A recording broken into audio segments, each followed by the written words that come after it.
Ang problema kung lilimliman nila uli yung itlog. What's up sa inyo mga kaibigan? So good morning. So welcome back dito sa Kios TV. At syempre nandito na naman tayo sa ating loop tambayan. Nga guys no, for this video so meron tayong problema. So hindi ko alam kung maliit na problema o maliit na problema lang. So kasi ayan, yung paitlugan natin is wala doon. So kasi kanina pag uwi ko galing trabaho guys, silang dalawa is nasa baba. Naninibago ako kasi mostly pag once na dadating ako yung babae o either yung lalaki o yung kak. So naglilimlim dapat sa itlog. So sa kasamaang palad, silang dalawa nasa baba, yung itlog sa taas iniwan nila. No, kaya nagtaka ako, chinek ko kagad yung itlog at tinignan ko. So ayun, pagkahawak ko ng itlog guys, so napakalamig. So ibig sabihin hindi nila nilimliman magdamag. So iniisa sa kanila, so hindi naglimlim magdamag mga kaibigan.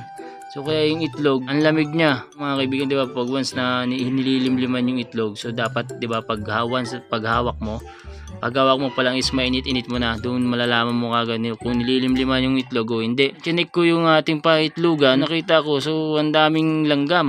May mga itim na langgam, di ko alam kung saan galing mga kaibigan. Kaya siguro hindi niya nilimliman yung itlog kasi nilalanggam siya o kinakagat siya ng langgam doon kaya iniwanan yung itlog. Kaya ang ginawa ko mga kaibigan, so ayan. So ayan yung paitlugan nila. So nilinis ko, pinalitan ko ng buhangin. Yan, so pinapatuyo ko lang muna yung buhangin mga kaibigan. Then ito yung itlog. So tinanggal muna natin. So ang problema dito mga kaibigan, hindi ko alam pag once binalik natin yung itlog kung lilimliman pa nila. So kasi kanina hindi ko nakita o hindi ko napansin na nililimliman nila yung itlog o pinupuntahan o nilalapitan ni isa sa kanila. Kaya ayun yung problema natin mga kaibigan.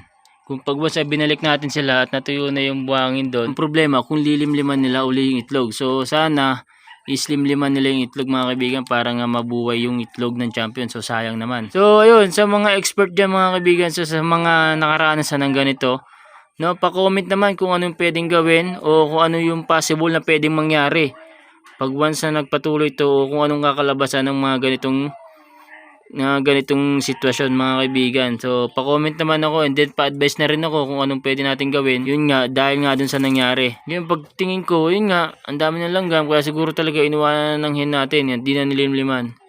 So yun, ayun lang ang kinaka problema ko ngayon mga kaibigan, no?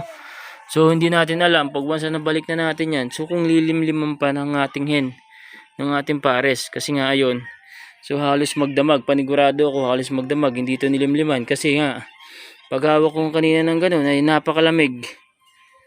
Ayan o, ang lamig niya mga kaibigan. So paano mabubuhay ito kung hindi niya nilimliman magdamag, no? Possible pa kaya na mabuhay ang mga kaibigan, no, sa dahil sa nangyari. So comment naman po sa mga nakakaalam, no, sa mga expert dyan pagdating sa breeding. So comment naman po kayo kung mabubuhay pa yan o possible no hindi na.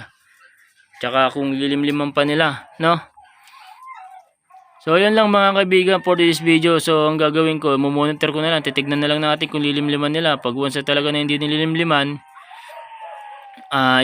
magtatanong-tanong na lang tayo kung anong pwedeng gawin o kung i-dispose na. So i-dispose na natin kasi magiging sayang yung panahon tsaka yung oras pag once na nandiyan pa rin yung itlog tapos hindi naman nila lilimliman, no? So yun lang mga kaibigan, so update ko na lang kayo.